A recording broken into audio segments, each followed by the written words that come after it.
or you're just thinking about it? I had started, before I took the job with the press, I had started a couple of different books, and I had written a screenplay.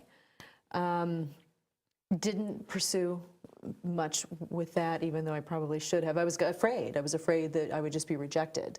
Oh, gosh. I know. Oh, The gosh, folly if of you don't youth. get rejected, then it's something unusual.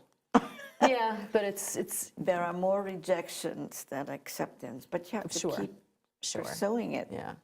So now I'm in the right frame and I'm in the right place, and I, am published. I used to be published a lot more, but now that I'm running the sections, I'll write a piece or two a week maybe. Although there's nothing in the paper this week that I have written, I don't think. Something small maybe. But I'm in a position now where I can probably send a query letter to somebody and say, hey, I'm Dawn Watson from the press, and I've got this great idea, and maybe they would be interested in publishing it, but I have to fit the time in to actually write the book.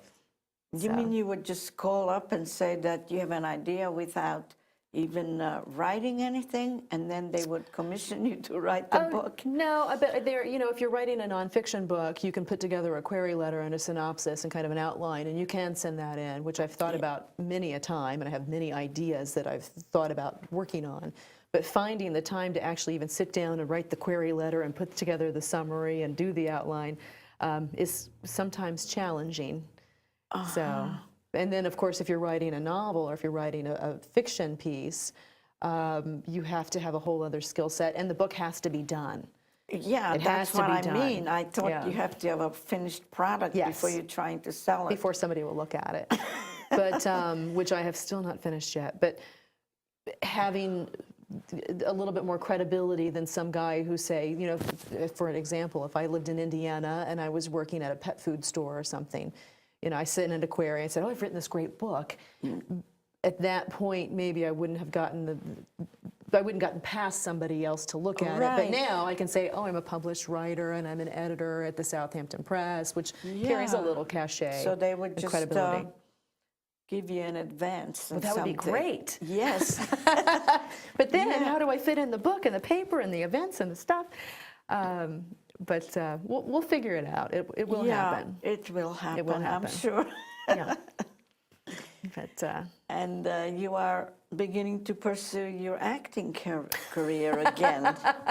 There was a very dramatic laugh I just gave you. Just no, as you know, this is such a funny story. I had interviewed Josh Pearl and Peter Zablotsky for The Naked Stage as they were changing their name from The Naked Stage to HitFest, Hampton's Independent Theater Festival. I didn't even know that. Yes, they wanted HitFest. They wanted to change it from Naked Stage because even though those of us who have some sort of idea about the theater know that a naked stage is a stage without props. Yes. So we get that, and it's a little tantalizing as well. But I think that there was maybe a little challenge for them in fundraising because they're going to some state institutions and saying, hey, can you support us or can you grant us something? And then people who might not be theatrically minded would say, naked stage? What are you, like, putting on productions of Hair? What's going on?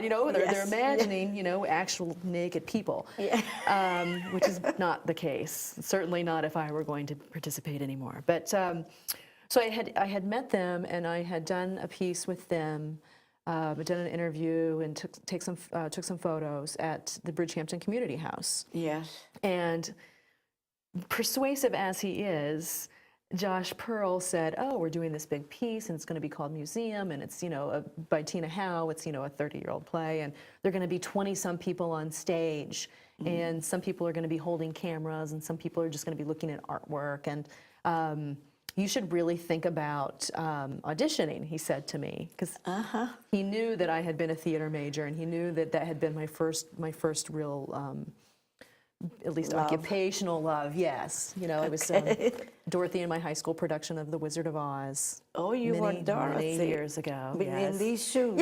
Yes, let's not zoom in on there, but yes. So he knew those things about me, and he said, oh, you've got to come and you've got to audition.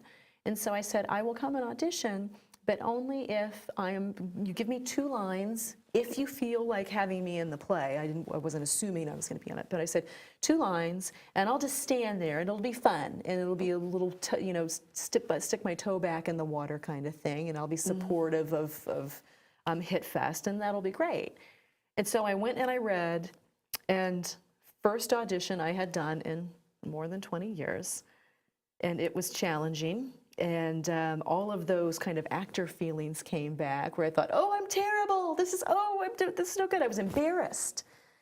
And which I said as much to Josh. I said, this is really hard. I can go out and be me, and I can do this all the time. But to try to immerse myself in another character and to really, act and to put myself out there nakedly, as it were, is very challenging.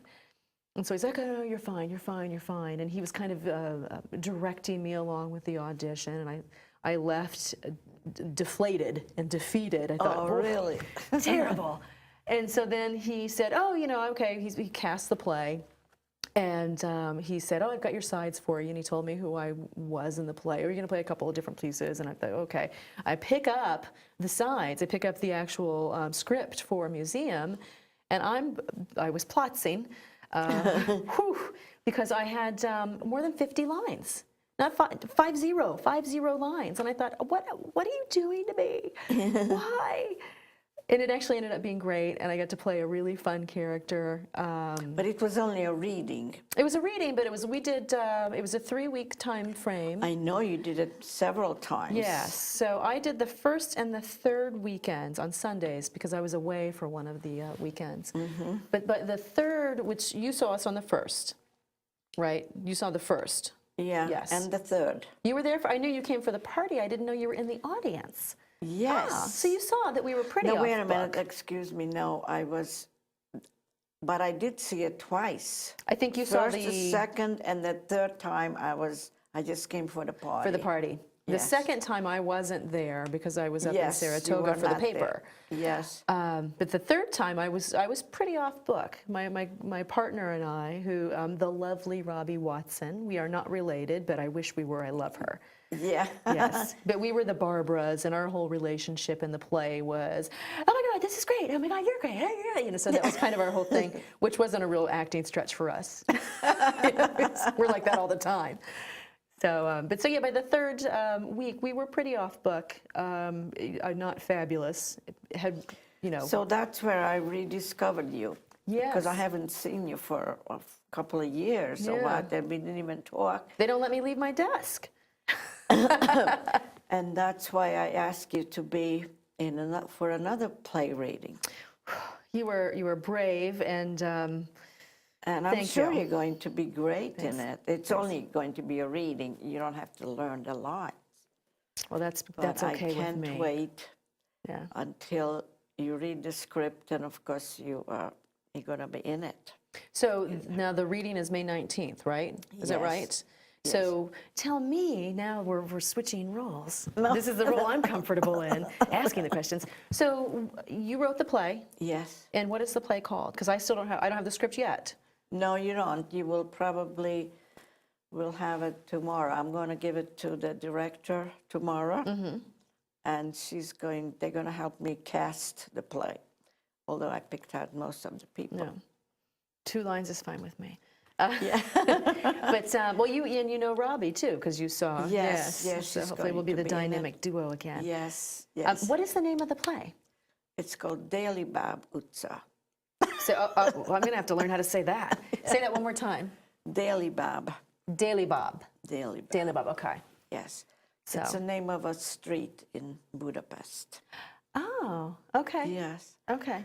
It's basically an autobiography, but it takes place when I was a youngster, when I was about 14. It starts out, and then it goes on when I became an adult, like 30, and then I became like a grandmother, 60-something. Well, I was going to say, and then it stops at like 52 where you are now, right? Yes. Yes. So that's good. I remember you telling me when we were talking about this that Yes. this is about you. So Yes. that's daunting as well for whoever gets to play you. Yeah, I think I asked you to play me, You right? did not. No, you asked. Who did you ask? You asked somebody else in the cast. Not me. I don't. Did you ask me? Oh, I asked you to play my daughter, I think. I think that was it. Yes. Yeah. I So already forgot. thanks, Sorry. Judy. No, that's okay. I'm like that's daunting to be the big person. I don't know. No. But yeah, that's it. I'm excited. That'll be fun. So that will be my second in 20 years. I mean, how crazy is that? That See what happens when you start, other people discover you and they just grab you. You're just so talented. it's well, let's not go there. But I was there. Thank you. I'm excited. It's great, and it's something that I had such passion for my whole young life. I mean, for probably 15 of my first 20 years, I was, convinced that I was going to be an actress. And then, I went to Los Angeles to be an actress, and then I kept thinking, I went back to Los Angeles a second time when I was, yes, I did. Before I started at the paper, I was in my 30s, early 30s. And I decided that I was going to, I'd already lived in New York for about 8 years, and I'd bopped around a little. I decided I wanted to work on the other side of filmmaking and maybe work for a producer. And so I went back out, but I was only there for about 3 months, and the world's most expensive vacation. And then I decided to come back to New York because Los Angeles felt different to me at that point. So, Well, you know what? It's never too late to start a new career. I know. Yeah. And even at my age, I'm starting something new, something I've wanted to do all my life, and it seems like I'm getting more of an opportunity to do it at this age. So Had you written plays before, or is Yes, this? Yes. Okay. yes. But you're doing the plays, and you're doing the show, and you're very busy. Are you acting at all? only when nobody's looking. That's the best way. The quiet acting.